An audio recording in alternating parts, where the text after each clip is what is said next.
Hello, my name is Balaji Rajagopalan.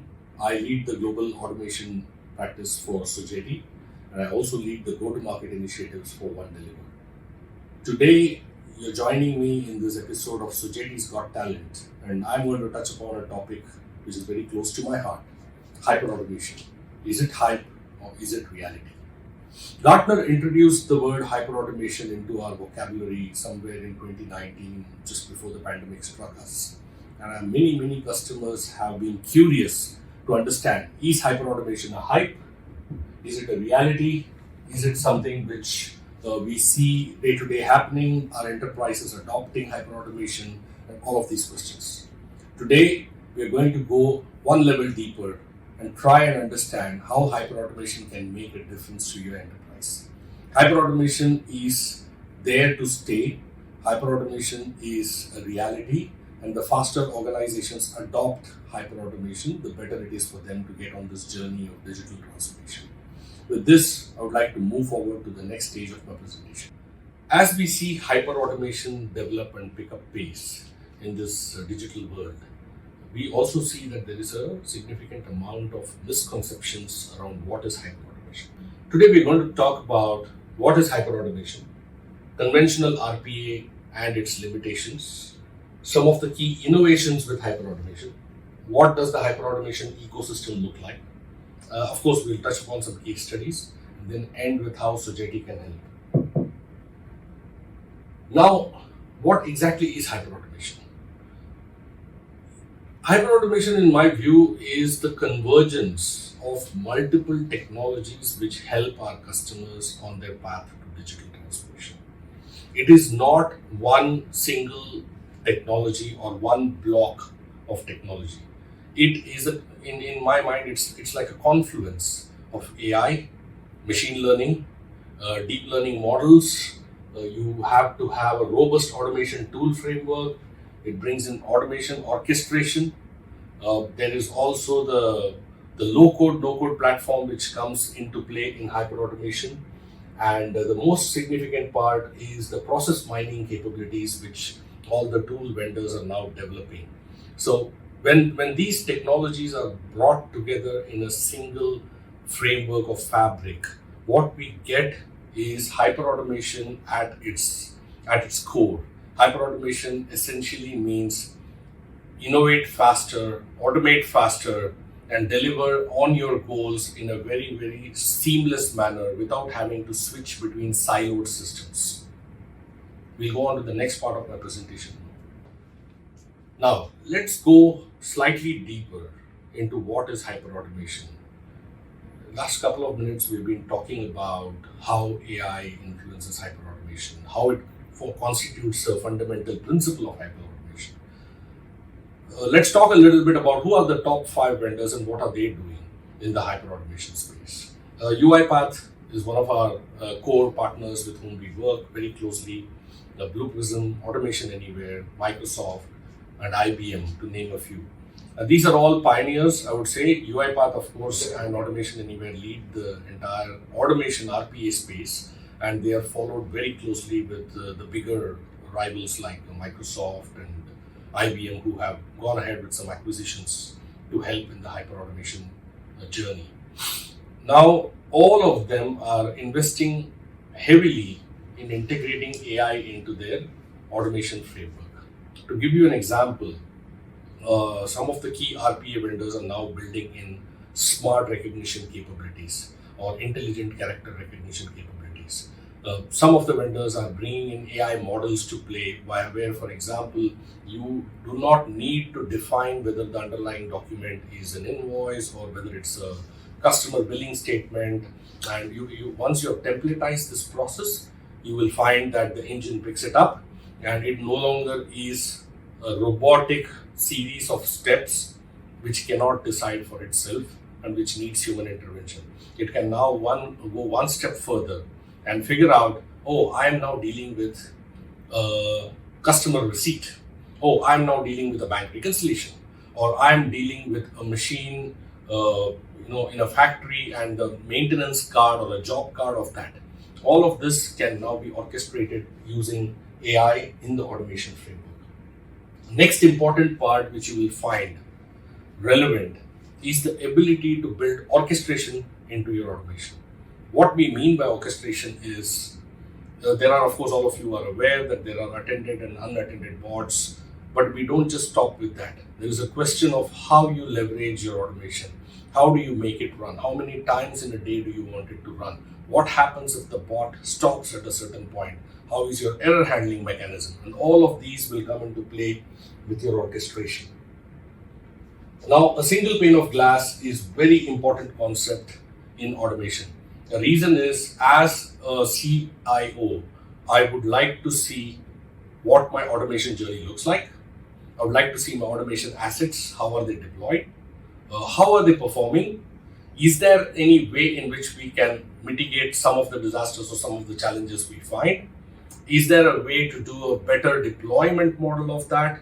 Can I get some insights into the run versus utilization times of these bots? All of this gives me a single pane of glass model for hyperautomation.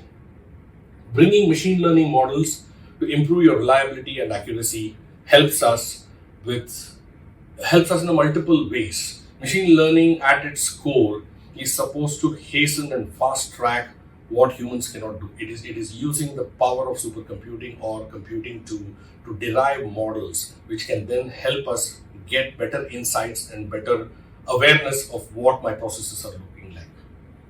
We used to have automation as a key component in many companies' journeys or many enterprises' journeys. We found that most of this automation journey required investment of people, and these are highly skilled and highly paid employees. Last 3 years, we have seen the evolution of a citizen developer model. Now, what the citizen developer model does is it repurposes some of the key employees in your organization. Let's take an example. Let's take a step back. You are running a finance department with, say, 200 users. Your finance is running on Oracle or SAP, which is the ERP of choice. You have highly skilled employees in finance. They are master at Excel, and they don't know anything about robotic process automation.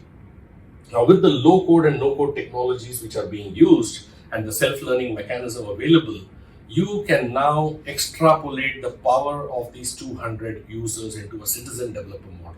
The citizen developer model essentially shifts the automation journey partly onto a self-sufficient and a self-driven model, leaving the heavy lifting and more complex automation onto the shoulders of the more able technical folks. Lastly, important aspect to remember is process mining. Now, till about 2016-17, we had to depend on human intervention to do process mining. What it meant is I sit across the table, I ask you, what is your investment process or what's your invoicing process? What's your customer process? What's your delivery process? And so on. Now, you may give me one set of entries, somebody else could give me a different set. Now, what this means is there is no unified way for me to capture that information of what processes are running. Advanced use of technologies like UiPath has built in a process mining framework. Automation Anywhere already has a process mining framework. We have some now boutique companies like Celonis which bring process mining to your desktop. Now, with the advance of process mining, this forms a single most important component because this sits at the heart of how you're going to build the queue for automation. If your process mining is not good, we will not have an adequate set of use cases and a great ROI on which we can build the process mining. So in summary, AI, automation, orchestration, single pane of glass, machine learning, low-code, no-code, and process mining. These are 6 significant areas which comprise of hyperautomation, and these are the 6 areas which, when woven together, represent hyperautomation in this new generation. With this, I'll move to the next part of my presentation. In our previous discussion, we saw the components of hyperautomation and how this plays a very intricate and important role in delivering on the hyperautomation ecosystem. We will take you one level lower and explain to you how introducing machine learning will help augment the scope of automation. Machine learning at its finest helps replace some of the mundane tasks which we do of pattern recognition and finding insights and delivering automation across business processes. Now, some of the core operations, and we could be looking at, say, an HR operation or a resource management function. You could also be looking at a finance function. And all of these have deep business rules embedded inside them. Adapting or adopting machine learning is a significantly faster route to getting your RPA process on track. Another essential step in improving hyperautomation is to adopt cognitive capabilities within your hyperautomation ecosystem. Now, use of chatbots can help us to increase the user experience by leveraging inherent cognitive capabilities. Chatbots have now come a long way. Chatbots are now no longer a very simple, structured way of delivering user experience. They can go multi-level. They can go to even assess the sentiment of the user. And our own Sogeti stable, we have delivered what we call as Daisy, which is a virtual human. And Daisy can very easily integrate with the hyperautomation ecosystem to deliver a human-like experience with a chatbot capability. The use of artificial intelligence is one of the bedrock of hyperautomation, and this definitely amplifies the process and streaming goals. It helps to improve your benefits. AI is vastly misunderstood, and rarely do people understand what can AI do in a hyperautomation space. Most people start confusing automation and AI and start using these words synonymously. AI is, in my mind, if you were to look at AI is the ability of the computing engine to take an independent decision based on past data, which has never been coded or never been trained on. Automation is taking a series of predefined steps and continuing to do those steps in an infinite number of times, infinite loop, as long as the steps have not been broken or as long as the process itself has not changed. So artificial intelligence definitely helps us to improve the automation ecosystem by taking some inherently bold steps and inherently advanced goals being set. Process mining is a very, very, very underrated and significant part of the hyperautomation ecosystem. With all my discussions with customers, I always talk about putting process mining at the heart of automation. The reason being, if you have process mining up front and center, we have a very strong capability of creating a catalyst. We have very strong capability of creating use cases, ROI on the business processes which need to go in for automation. Process mining has been done for many, many years, in fact, decades. The earliest form of process mining can be a time and motion study, which was done probably 4 decades back. But the process mining of today has come a very long way. Today we have technologies like Celonis, UiPath, Blue Prism, Automation Anywhere. All of them have built-in process mining capabilities, which help us to go very deep into your standard business processes and custom business processes and give a visual depiction of how these processes interrelate with your data, how these processes interrelate with your functions, how these processes are woven tightly into manual versus automation, and we can very quickly pick those processes which are the low-hanging fruit for automation and get started. Of course, business process management is a very important aspect. It helps us to define the key process metrics, and it also helps us to align insights from the RPA program. Now, demonstrating the ROI, while your CIO will be very excited to implement a hyperautomation ecosystem, your CFO needs to be convinced about the benefits. And unless you demonstrate ROI of automation, it is very difficult to get funding. Let's take a look at how do we measure ROI. ROI at its core of hyperautomation can be a people replacement or a people cost replacement function. I think that's only 30% of the story. The larger share of ROI comes from 4 or 5 different parameters. One, of course, is its ability to do more with less number of humans. 2 could be the utilization of lesser resources in this journey. The third aspect could be around how do I avoid some inherent errors because of fatigue or because of errors which creep in. How do I generate better control over my, say, receivables or payables, and that gives me an indirect leverage on my finance costs and other costs.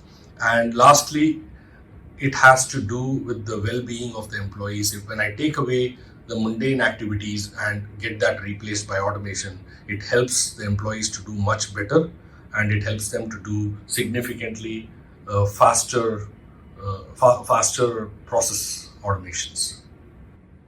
Conventional robotic process automation has been in existence for over 12, 13 years now. The earliest RPA engines were brought about probably around the 2007, 2008 years, and from then it has just gone from strength to strength. However, conventional RPA still has many limitations, and today I want to just talk a little bit about the limitations which RPA presents in our journey to digital transformation. One of the key issues we find is manually identifying the business processes which need to be taken into automation. Let me lead with an example. Again, my favorite function, let's say, is the HR function. And we are looking at some of the key HR processes and seeing what are the areas which could then be automated and which will yield value to the enterprise. The traditional method of using RPA was to put a couple of business analysts in front of the HR officer, do a series of interviews, and then arrive at 20-25 best use cases which then fit into the RPA ecosystem. With advanced process mining capabilities of Celonis, UiPath, Blue Prism, many of these automation tools, we now have the capability to automate the automation. We can now look at generating process mining as an automated task much before we even decide on the tool of choice for automation. This gives us two benefits. One, we have a holistic understanding of the automation. Two, we understand in advance what my ROI could potentially look like with a 30% variance. The second big challenge we find is in scaling your automation. What do we mean by scaling? Now, you would recognize that there are different RPA tools in the market, and all of them perform certain functions very well. Blue Prism is very much favored by certain type of industries. WorkFusion is favored for a certain type of activity. Pure play ERPs and SaaS providers are bringing their own automation, like Salesforce has its own, Workday is bringing its own, Oracle is also looking at doing its own automation. Now, this gives us a spaghetti model of automation. What it also means is that the CIO is no longer able to leverage and scale the automation to hundreds and thousands of bots because of the disparate use. With HyperAutomation, you no longer have that challenge. In fact, Sogeti and Cap, so we leverage our Capgemini's groups capability, what is called as CIAP, and that gives us truly scalable automation for an enterprise. The third big challenge I see is in governance and monitoring. This has been a bone of contention with many enterprises. There has been significant pain in governing and monitoring the pods. I know of customers who have got 400, 500 pods, and they spread across 2 or 3 or 4 different systems. For example, a UiPath ecosystem cannot recognize a Blue Prism pod. A Blue Prism ecosystem cannot recognize a bot written in Power Automate, and you get the picture. Now, with Sogeti's integrated governance and monitoring system on HyperAutomation, you can plug in as many different technologies as you want, and you will get your governance on a single pane of glass. The fourth area is optimizing your processes prior to automation. This is a very ignored but a significant aspect of automation. If you, most of us have heard garbage in, garbage out as a model. If you have a poor process and you automate that, what you will end up is an automated poor process. But that's not what you're aiming for. You want to have a beautiful process, and you want to have a fully automated process. So the fourth thing which is missing in conventional RPA is your ability to optimize your process. The combination of machine learning, AI, and process mining fixes this gap in conventional RPA. Lastly, the adopt machine learning, adopt AI is not happening as fast as I would have liked in traditional RPA. Conventional RPA vendors are now reinventing themselves and recasting themselves in a hyperautomation mode because they have recognized the need for integrating AI and machine learning into all of their solutions. We'll go to the next section. We have now seen what is the integrated hyperautomation pitch. We know now the components of hyperautomation. We also know one level down what these components can do, how they can integrate with each other and give you a very, very seamless digital transformation journey. We have also seen what are some of the limitations of robotic process automation. Now, the next few minutes, we're going to summarize hyperautomation. We're going to look at a deep dive of what these various components mean for hyperautomation. Let's take one, artificial intelligence and machine learning capabilities. We've got natural language processing, we've got chatbots, ML, and optical character recognition in this quadrant. What this does is give your hyperautomation engine cognitive capabilities.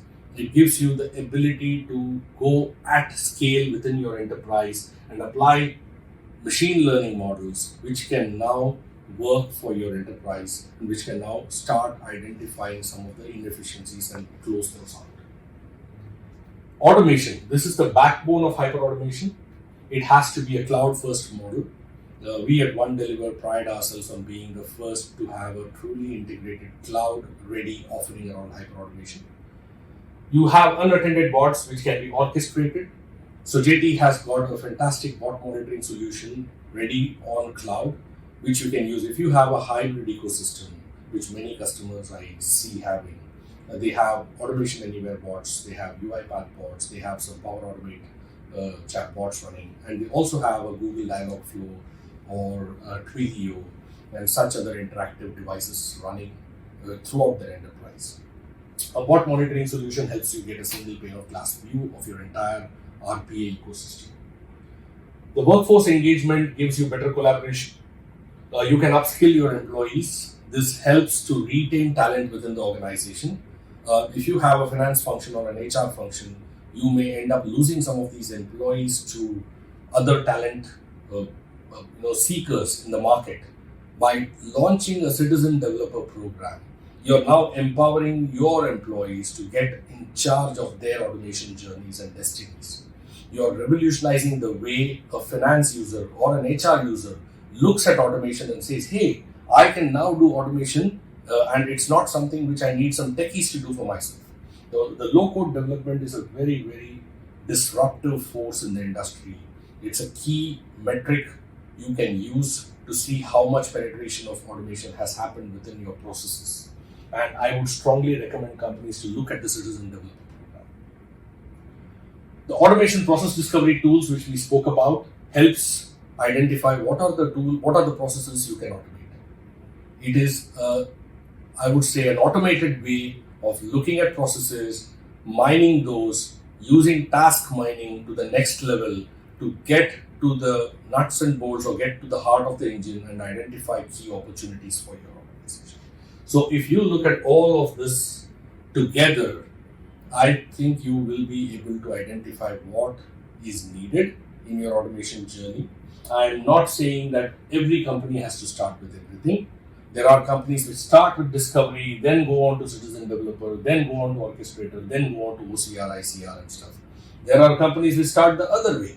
They start with high-end AI, then go on to automation, and then eventually sense that there is a need for process mining. So it is not a linear process. There is no right way or wrong way. But what we can tell you is combining all of this will be super impressive and very, very effective for you in your automation journey. With this, we'll go on to the case studies next. We're now going to look at two case studies of hyperautomation. The first one is a large enterprise in North America headquartered in Amstelveen in the Netherlands. This has been a journey for us in the last 14 months where we have helped the customer through multiple cycles of their intelligent agent or their intelligent automation for their employees. The client was looking for somebody strategic who understood not only the culture of the organization, but could also bring to play technologies at scale. It was not a design decision. It was more of a capability and a culture mix which brought us to this customer. The customer had a clear vision. The CIO was very, very clear from the outset that they wanted to have 30% of their entire customer experience automated. To give you an example, today, if before we implemented the intelligent agent solution, employees of this customer were given frequently asked questions and go to some sites, and they were made to use some arcane processes. After implementation of the intelligent agent, what has happened is you have a live bot which responds to your queries. Hey, what hotel can I stay in? What is my allowance if I travel from Dallas to Colorado? What would be my process if I missed filing my Amex cards on time? What kind of leave do I get if I have someone sick in the family due to COVID? How can I achieve a certain level of maturity in the HR enterprise? Let's say the HR manager has a question. Many frequently asked questions, thousands of them, thousands of intents have been coded using machine learning and using the intelligent agent bot to deliver these experiences for their employees. This has brought about significant benefits like reduced operating cost, very high level of accuracy in responding to customers' queries or employees' queries, reduced processing time. Sometimes the processing time has been reduced from 4 days to few minutes, and exception handling has been very, very superior. This is one of the use cases or case studies which I am very happy about, proud to demonstrate this in the HyperAutomation journey. We'll go to the second one in a bit. The HyperAutomation for financial processing. This is a large retail firm in North America. Retail has gone through some very difficult times since March 2020. All of you are aware that many stores were shut. Customers such as this customer had to move to a hybrid model. They had huge operating costs in terms of lease and mall rentals which they had to pay, but there were no footfalls, and the customer was looking to automate many of the financial processing processes. The solution which we did brought cognitive capabilities. We used UiPath as an RPA tool. For image capture, we used Abby. We used Microsoft Form Recognizer. And we built the HyperAutomation framework for this customer using a network of systems, a best of breed model. There are times when I advocate a single vendor approach to a solution. There are times when the problem is so complex that you cannot have a single vendor approach and you need to take a best of breed approach. And this is what we took. We took the best of the cognitive capabilities, the best of RPA, the best of image capture, and the best of Microsoft tools to bring this to play. What we achieved was more than 70% accuracy in invoice, a solution for intelligent automation using cognitive capabilities. Accounts payable process were replicated, and they brought in most amount of savings for this customer. And this is a modular solution. Now the client can deploy this to multiple units within its own organization, and it can also extend the scale to other processes within the finance function. With this, I'll go to the next section. Thank you for being with me the last 25 odd minutes and listening patiently to the HyperAutomation story. We heard about the components of HyperAutomation. We went through what are some of the challenges. We saw some of the limitations of conventional robotic process automation. We went through one case study of a large accounting firm in North America, another of a large retail firm, and we saw how we bring technologies to play for all our enterprise customers. In this episode of Sogeti's Got Talent, you are with Balaji Rajagopalan, and I'm very happy to bring to you the HyperAutomation story. Should you have any questions around HyperAutomation and what it can do to revolutionize your digital transformation journey, do feel free to reach out to me, and I'll be happy to talk to you. Thank you.